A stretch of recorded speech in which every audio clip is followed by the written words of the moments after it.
Good afternoon, everybody, and welcome to our next installment of Tip Tuesday, where we, with the Mogul Group, grab one of our power team members and we talk about their field of expertise. So today, we have one of the founding partners of Franken Homes, Ulco Franken himself.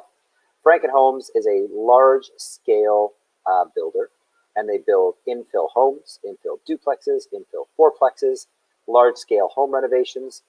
They do it all. And Ulco is an absolute pro at all things construction in Edmonton when it comes to everything, including rezoning lots, demolitions, lot subdivision, everything we want to know about infill. He's our go-to guy. So it's been an absolute pleasure knowing Ulco over the years. And Ulco, why don't you introduce yourself a little bit for everybody who's tuning in?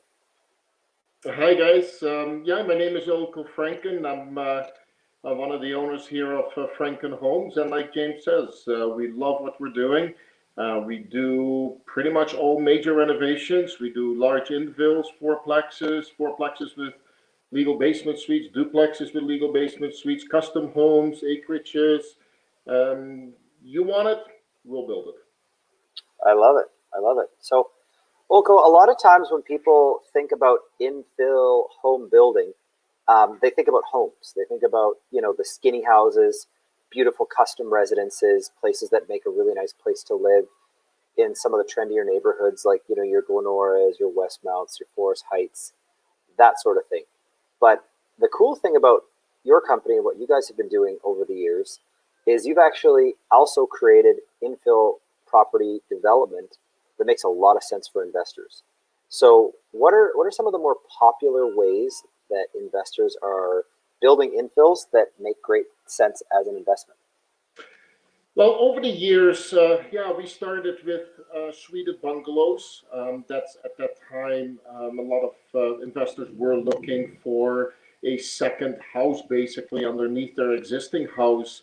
And that really has just grown over to duplexes with legal basement suites, what the city started doing about 4 or 5 years ago.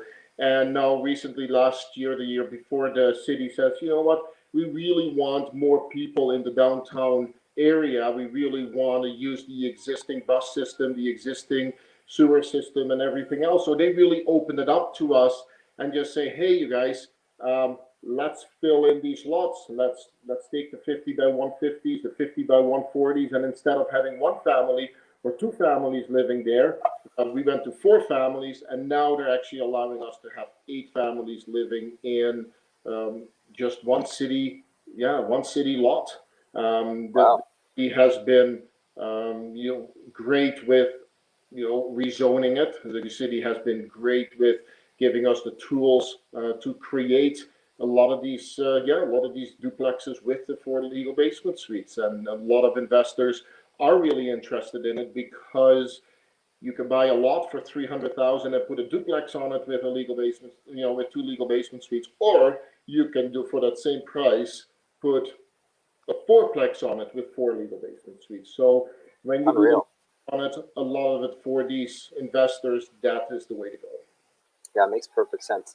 I'm hearing 2 really key pieces of information that I'm just going to reiterate. So number one, investors obviously, Edmonton's a great cash flow city. People want cash flow. And one of the best ways to boost cash flow is to have a secondary suite. And, you've been at the forefront of the development in the city allowing secondary suites and duplexes and fourplexes. This is relatively new in Edmonton. So it's cool to be able to talk to you about it because you really are one of the pioneers in the space. The second thing I'm hearing you say is that it's possible to add more units to a smaller lot. So I'm going to ask a question for people out there who are thinking about this, and let's start with a duplex with basement suites, and then we'll move into fourplex. So what are some of the things that you need to see in a lot in order for it to work for a duplex with suites? Lot size, zoning, that kind of stuff. For zoning, your RF2, RF3 is a great start. Like I said before, the city, with rezoning pieces of lots, it's no problem. We haven't run into any problems with, because the city wants us to build these duplexes with the legal basement suites. when you look at the size-wise, you're 44 feet wide, 130 feet to 150 feet. Anything above that would be fantastic. Your ideal one is a 50. The reason I say that now, with everything that we've done and everything that we've learned, I prefer to build a duplex where the separate entrance is coming from the outside and not in the house itself. And that's what I mean for the entrances going into the basement. So if you have a 50, you can create an entrance space on the side of the duplexes to have Right. people coming to the outside of the house into the basement without coming onto the main floor and then Yeah. what we find that there's a lot of noise issues, and then as well you're opening up a lot more space for your basement. Yeah, it makes perfect sense. Now, we know that 50-foot wide lots command a bit of a price premium because they can be subdivided. So is it possible to do a duplex with side entrances on lots that are a little bit smaller than 50 wide?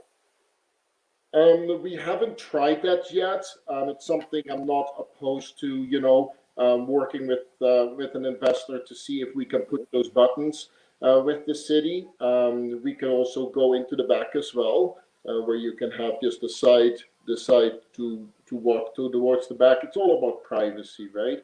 You can Yeah, have entrances as well. What makes we perfect sense. New York style, where it's like more open, where you can make a really nice facade on the front as Right, well. So right, it is right. possible. No.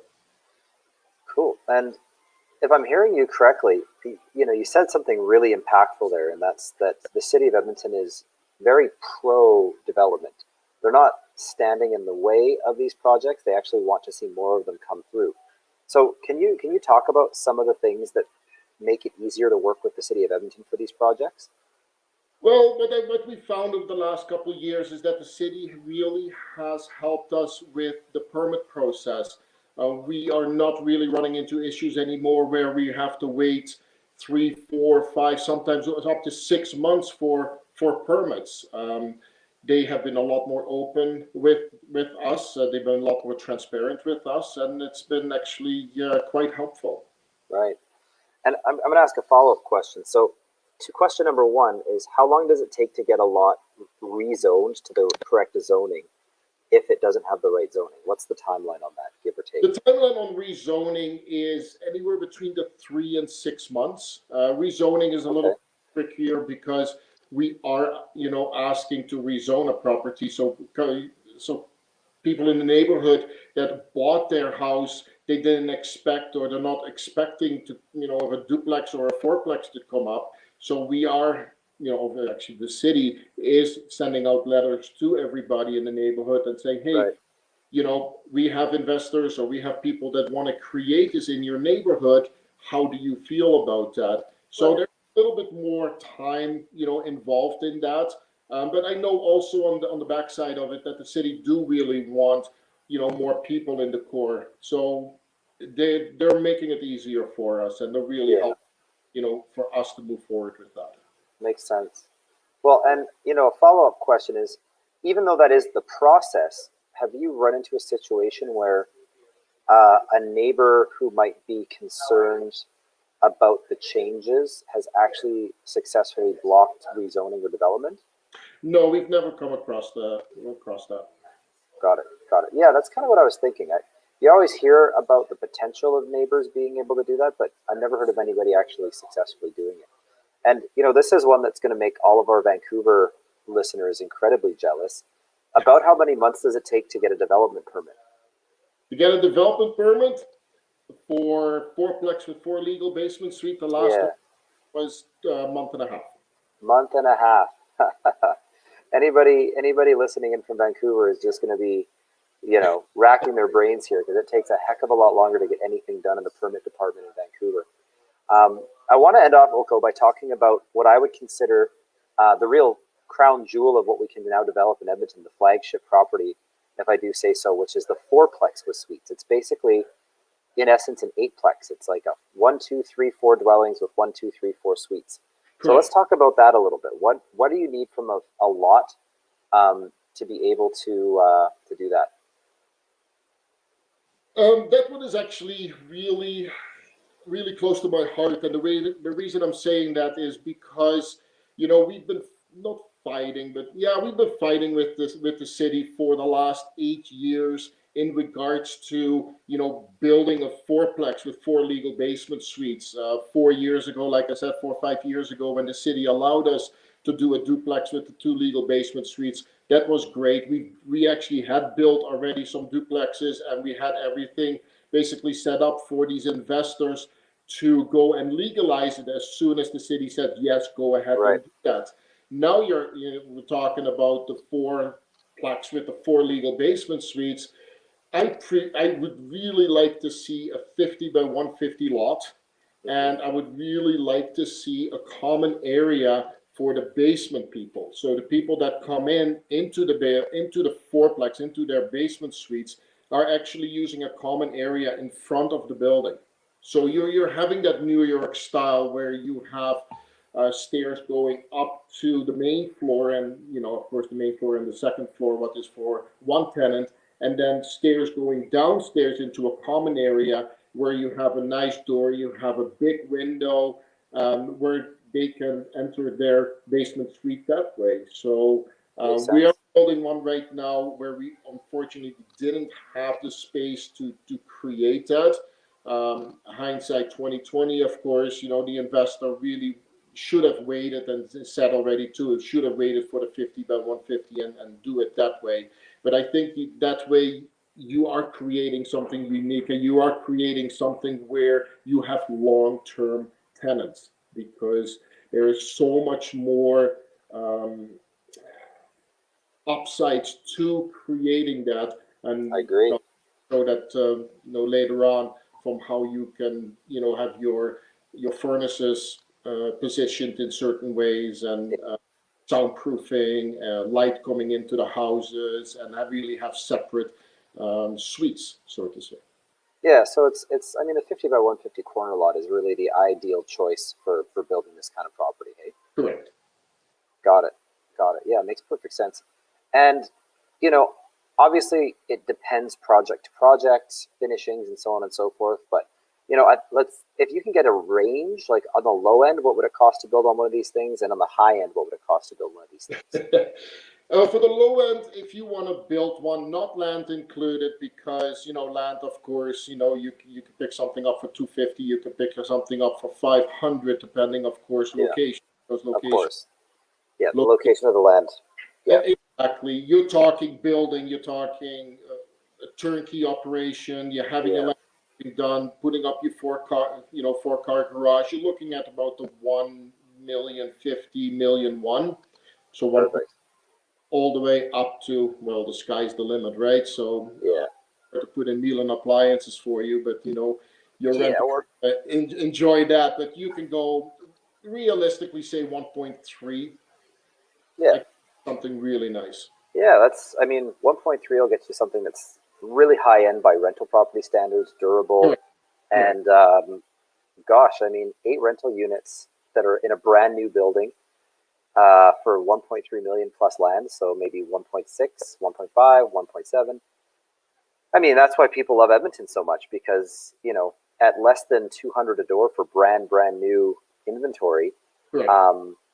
that's a recipe for major cash flow, which is why that's why we're having this conversation, Ulco. I mean, we're having a chat about what we can build that's going to maximize the possible cash flow. And you guys do a great job of building new, and these multi-unit, multi-family properties, the Sweden fourplex, Sweden duplex style, they really do well for the investors. And I mean, that's your expertise. Like Ulco said, everybody who's watching, he's really been pushing with the city to be at the forefront of developing this type of property and getting the approvals in place so that people can build them. So, Ulco, thanks not only for chatting with us today, but thanks on behalf of all investors for championing this type of development, because you've paved the way for lots of people to be able to take advantage of building these cash flow properties. So, And thank you too, James, for connecting all of us. yeah, it's my pleasure. These things happen. I love it. Well, Ulco, great chat. I hope those tuning in were able to grab some great information. And I mean, if you're interested in building something like this, talk to Ulco about how to build it. Talk to us about how to find the land to build it on. And you know, the cash flow is there. You know, I mean, I can't speak enough about it. I'm actually in the process of building one right now because they're great properties. So for everybody out there, have a great Tuesday afternoon, and we'll see you next Tuesday for Tip Tuesday. Thank you, James.